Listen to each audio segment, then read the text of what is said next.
Hello, everybody. Hope you are having a wonderful Monday. I'm going to be carrying on reading The Last Wish for you today, which I don't know whether you saw, the anchor started reading the first chapters for you last Monday. So this is what we're going to be reading to you every Monday. Now, I think this is about The Witcher, the series that's on Netflix. So let's get into it. We are on chapter 3. Foltest was slim and had a too pretty face. He was under 40, the Witcher thought. The king was sitting on a dwarf armchair carved from black wood, his legs stretched out towards the hearth, where 2 dogs were warming themselves. Next to him on a chest sat an older, powerfully built man with a beard. Behind the king stood another man, richly dressed and with a proud look on his face, a magnate. "A Witcher from Rivia?" said the king, after the moment's silence which fell after Verrill's introduction. "Yes, your majesty." Geralt lowered his head. "What made your hair so grey? Magic? I can see that you are not old." That was a joke. Say nothing. "You've had a fair amount of experience, I dare presume." "Yes, your majesty." "I would love to hear about it." Geralt bowed even lower. "Your majesty, you know our code of practice forbids us to speak of our work." "A convenient code, Witcher. Very convenient. But tell me, have you had anything to do with the Spriggans?" "Yes." "Vampires? Leashes?" "Those too." Foltest hesitated. "Strigas?" Geralt raised his head, looking the king in his eyes. "Yes." Foltest turned his eyes away. "Velerad?" "Yes, gracious majesty." "Have you given him the details?" "Yes, your gracious majesty. He says the spell cast on the princess can be reversed." "I have known that for a long time." "How, Witcher?" "Oh, of course, I forgot. Your code of practice." "All right. I'll make one small comment. Several witches have been here already." "Velerad, you have told him?" "Good. So I know that your specialty is to kill, rather than to reverse spells. This isn't an option. If one hair falls from my daughter's head, your head will be on the block." "That is all. Ostrit, Lord Segelin, stay and give him all of the information he requires. Witches always ask a lot of questions. Feed him, and let him stay in the palace. He is not to drift from tavern to tavern." The king rose, whilst whistled to his dogs and made his way to the door, scattering the straw covering the floor chamber. At the door he paused. "If you succeed, Witcher, the reward is yours. Maybe I will add something if you do well. Of course, the nonsense spread by common folk about marrying the princess carries not a word with truth. I'm sure you don't believe I would give my daughter's hand to a stranger." "No, your majesty, I don't." "Good. That shows you have some wisdom." Foltest left, closing the door behind him. Velerad and the magnate, who had been standing all the while, immediately sat at the table. The castellan finished the king's half-full cup, peered into the jug and cursed. Ostrit, who took Foltest's chair, scowled at the Witcher, while he stroked the carved armrests. Seglin, the bearded man, nodded at Geralt. "Do sit, Witcher, do sit. Supper will be served soon. What would you like to know?" "Castellan Velerad has probably already told you everything. I know him. He has sooner told you too much than too little." "Only a few questions." "Ask." The castellan said that, after the Striga's appearance, the king called up many knowing ones. "That's right. But don't say Striga. Say princess. It makes it easier to avoid making a mistake in the king's presence, and any consequent unpleasantnesses. Was there anyone well known among the knowing ones? Anyone famous?" "There were such, then and later. I don't remember the names. Do you, Lord Ostrit?" "I don't recall," said the magnate, "but I know some of them enjoyed fame and recognition. There was much talk of it." "Were they in agreement that the spell could be lifted?" They were far from any agreement, smiled Seglin, on any subject, but such an opinion was expressed. It was supposed to be simple, not even requiring magical abilities. As I understand it, it would suffice for someone to spend the night, from sunset to the third crowing of the cock, by the sarcophagus. Simple indeed, snorted Velerad. I would like to hear a description of the princess. Velerad leapt up from his chair. The princess looks like a Striga, he yelled. Like the most Strigish Striga I've ever heard of. Her Royal Highness, the cursed royal bastard, is 4 cubits high, shaped like a barrel of beer, has a maw which stretches from ear to ear and is full of dagger-like teeth, has red eyes and a red mop of hair. Her paws, with claws like a wild cat's, hang down to the ground. I'm surprised we've yet to send her likeness to friendly courts. The princess, plague choke her, is already 14. Time to think of giving her hand to a prince in marriage. Hang on, Velerad, frowned Ostrit, glancing at the door. Seglin smiled faintly. The description, although vivid, is reasonably accurate. And that's what you wanted, isn't it, Witcher? Velerad didn't mention that the princess moves with incredible speed and is far stronger for her height and build than anyone would expect. And she is 14 years old, if that is of any importance. It is, said the Witcher. Do the attacks on people only occur during the full moon? Yes, replied Seglin. If she attacks beyond the old palace, within the palace walls, people will always die, irrespective of the moon's phase, but she only ventures out during the full moon, and not always then. Has there been even one attack during the day? No. Does she always devour her victims? Velerad spat vehemently on the straw. Come on, Geralt, it will be supper soon. Pish! Devours take a bite. Leave aside it varies according to her mood. No doubt, she only bit the head from one and gutted a couple, and a few more she picked clean to the bone, sucked them dry, you could say. Damn mothers! Careful, Velerad, snarled Ostrit. Say what you want about the Striga, but do not insult Ada in front of me, as you would not dare in the king's presence. Has anyone she has attacked survived? The Witcher asked, apparently paying no special attention to the magnate's outburst. Seglin and Ostrit looked at each other. Yes, said the bearded man. At the very beginning, 7 years ago, she threw herself at 2 soldiers standing guard over the crypt. One escaped. And then, interrupted Velerad, there was another, the miller she attacked near the town. You remember? Chapter 4. The following day, late in the evening, the miller was brought to the small chamber above the guardhouse allocated to the Witcher. He was led in by a soldier in a hooded coat. The conversation did not yield any significant results. The miller was terrified. He mumbled and stammered, and his scar told the Witcher more than he did. The Striga could open her jaws impressively wide and had extremely sharp teeth, including very long upper fangs, 4 of them, 2 on each side. Her claws were sharper than a wild cat's, but less curved, and it was only because of that the miller had managed to tear himself away. Having finished his examination, Geralt nodded to the miller and soldier, dismissing them.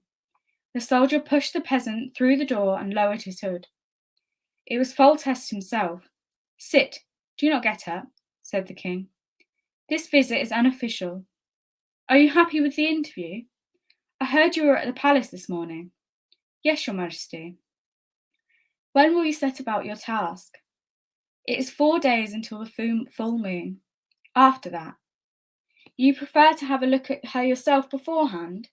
There is no need, but having had her fill the princess will be less active.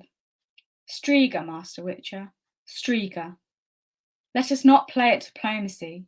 She will be a princess afterwards, and that is what I have come to talk about. Answer me unofficially, briefly, and clearly. Will it work or not? Don't hide behind your code. Geralt rubbed his brow. I confirm, your majesty, that the spell might be reversed, and unless I am mistaken, it can be done by spending the night at the palace. The third crowing of the cock, as long as it catches the Striga outside her sarcophagus, will end the spell. That is what is usually done with Strigas. So simple. It is not simple. First, you have to survive the night. Then there are exceptions to the rule. For example, not one night, but 3, consecutively. There are also cases which are, well, hopeless. Yes, Falstus bristled. I keep hearing that from some people. Kill the monster because it's an incurable case, Master Witcher. I am sure they have already spoken to you. Am I right? Hack the man-eater to death without any more fuss at the beginning, and tell the king nothing else could be done. I won't pay, but they will. Very convenient. And cheap. Because the king will order the Witcher beheaded or hanged, and the gold will remain in their pockets. The king unconditionally orders the Witcher to be beheaded. Geralt grimaced. Foltest looked the Rivian in the eyes for a long while. The king does not know, he finally said, but the Witcher should bear such an eventuality in mind. Geralt was silent for a moment. I intend to do what is in my power, he said, but if it goes badly, I will defend my life. Your Majesty, you must also be prepared for such an eventuality. Foltest got up. You do not understand me. It's obvious you'll kill her if it becomes necessary, whether I like it or not, because otherwise she'll kill you. Surely and inevitably. I won't punish anyone who kills her in self-defense, but I will not allow her to be killed without you trying to save her. There have already been attempts to set fire to the old palace. They shot at her with arrows, dug pits and set traps and snares, until I hung a few of her attackers. But that is not the point, Witcher. Listen. I'm listening. After the third crowing of the cock, there will be no Striga. If I understand correctly, what will there be? If all goes well, a 14-year-old girl. With red eyes, crocodile's teeth, a normal 14-year-old, except that, well, physically, I see, and mentally, every day a bucket of blood for breakfast. A little girl's thigh? No, mentally, there is no telling. On the level I think of, a 3 or 4-year-old child she'll require loving care for a long while. That's obvious. Witcher, I'm listening. Can it happen to her again later on? Geralt was silent. Said the king. It can. And what then? Should she die after a long swoon lasting several days, her body will have to be burned, quickly. Foltest grew gloomy. I do not think it will come to that, added Geralt. Just to be sure, I will give you some instructions, Your Majesty, to lessen the danger. Right now? Is it not too soon, Master Witcher? And if... Right now, interrupted the Rivian. Many things may happen, Your Majesty. It could be that you'll find a princess in the morning, the spell already broken, and my corpse. Even so, despite my permission to defend yourself, which it seems wasn't that important to you. This is a serious matter, Your Majesty. The risk is great. That is why you must listen. The princess should always wear a sapphire around her neck, or better, an inclusion on a silver chain, day and night. What is an inclusion? A sapphire with a pocket of air trapped within the stone. Aside from that, every now and then you should burn juniper, broom, and aspen in the fireplace of her chamber. Foltest grew pensive. I thank you for your advice, Witcher. I will pay heed if... And now listen to me carefully. If you find the case is hopeless, kill her. If you undo the spell but the girl is not normal, if you have a shadow of doubt as to whether you have been entirely successful, kill her. Do not worry, you have nothing to fear from me. I'll shout at you in front of others, banish you from the palace and the town, nothing more. Of course, I won't give you the reward, but maybe you'll manage to negotiate something from you-know-who. They were both quiet for a while. Geralt! For the first time, Falstus called the Witcher by his name. Yes. How much truth is it there in the rumour that the child is as she is because Ada was my sister? Not much. A spell has to be cast. They don't cast themselves. But I think your congress with your sister was the reason the spell was cast, and this is the result. As I thought. This is what some of the knowing ones said, although not all of them. Geralt, where do such things come from? Spells, magic? I don't know, your majesty. Knowing ones study the causes of such phenomena. For us witches, the knowledge that the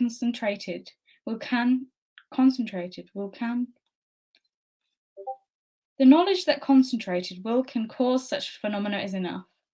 That and the knowledge to fight them. And kill them. Usually. Besides, that is what we're usually paid for. Only a few demand the reversal of spells, your majesty. As a rule, people simply want to defend themselves from danger. If the monster has men on its conscience, then revenge can also come into play. The king got up, took a few paces across the chamber, and stopped in front of the witch's sword hanging on the wall.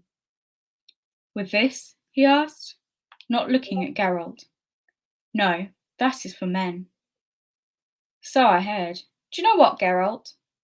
I'm going to the crypt with you. Out of the question. Foltest turned his eyes, glinted. Do you know, sorcerer, that I have not seen her, neither after she was born nor later. I was afraid. I may never see her. Am I not right? At least I have the right to see my daughter while you're murdering her. I repeat, it's out of the question. It's certain death, for me as well as you.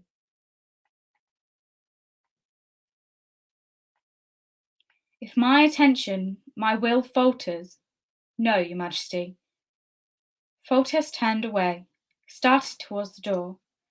For a moment Geralt thought he would leave without a word, without a parting gesture, but the king stopped and looked at him.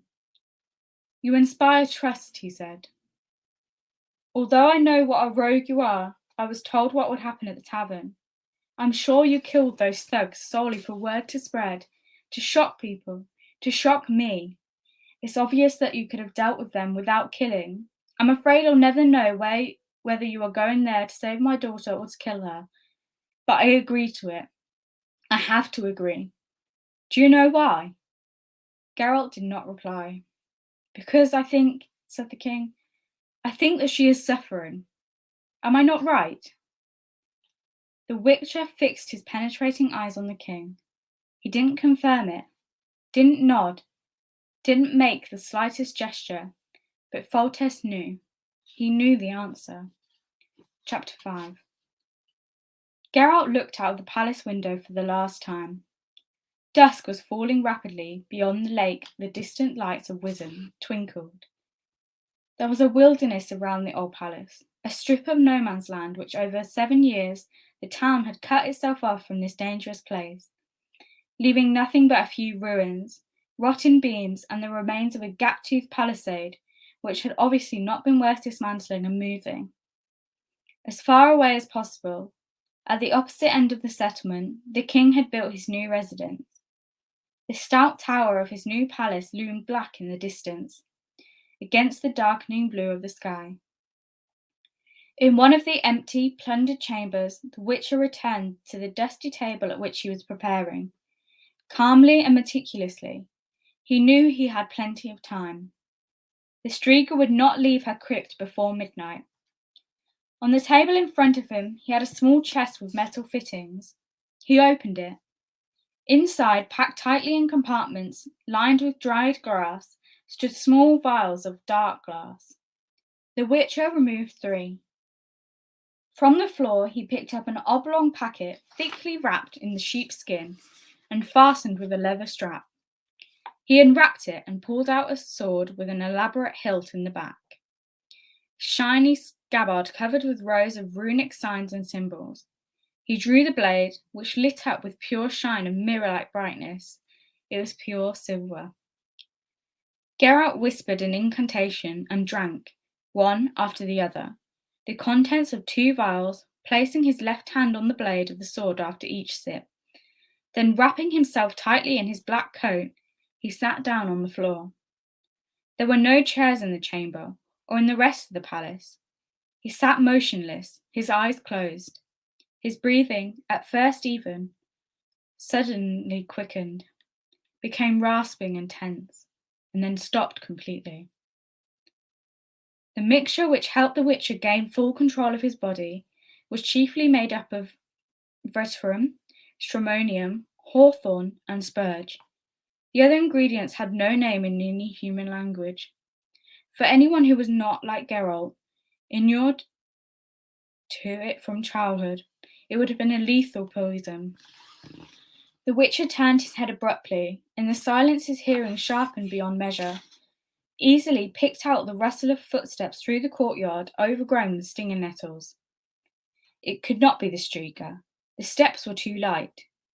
Geralt threw his sword across his back, hid his bundle in the hearth of the ruined chimney, and sat silent as a bat. It was still light enough in the courtyard for the approaching man to see the Witcher's face.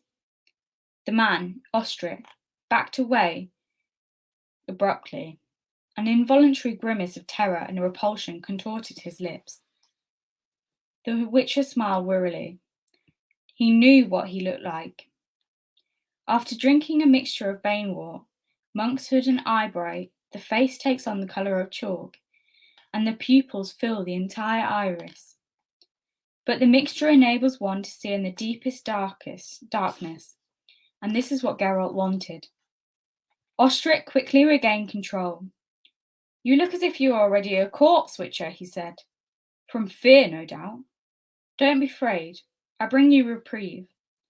The Witcher did not reply. Don't you hear what I say, you Rivian charlatan? You're saved. And rich. Ostrich hefted a sizable purse in his hand and threw it at Geralt's feet. 1,000 orens. Take it, get on your horse and get out of here. The Rivian still said nothing.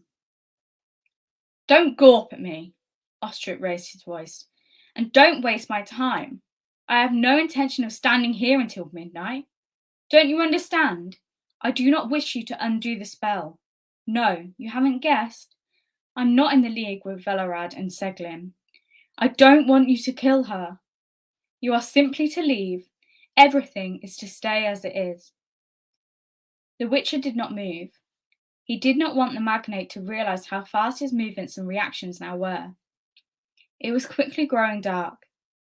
A relief, as even the semi-darkness of dusk was too bright for his dilated pupils.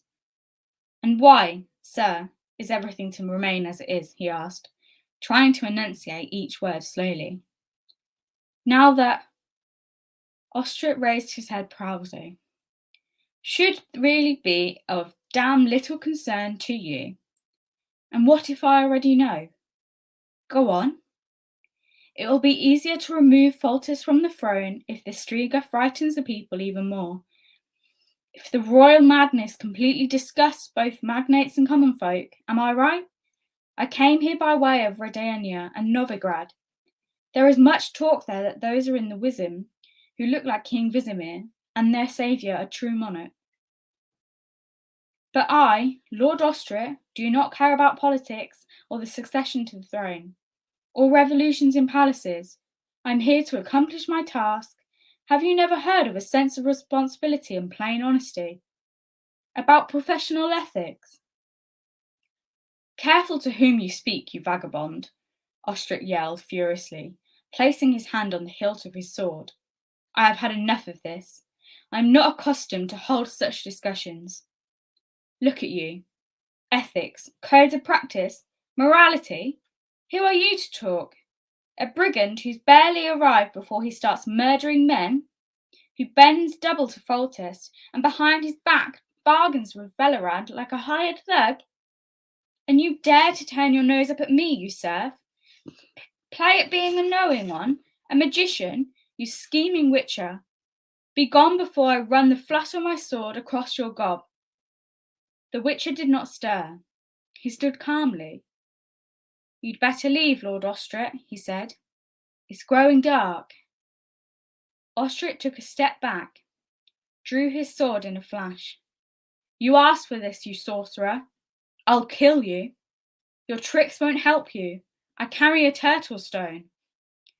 Geralt smiled. The reputation of Turtlestone was as mistaken as it was popular. But the Witcher was not going to lose his strength on spells, much less expose his silver sword to contact with Ostrich's blade.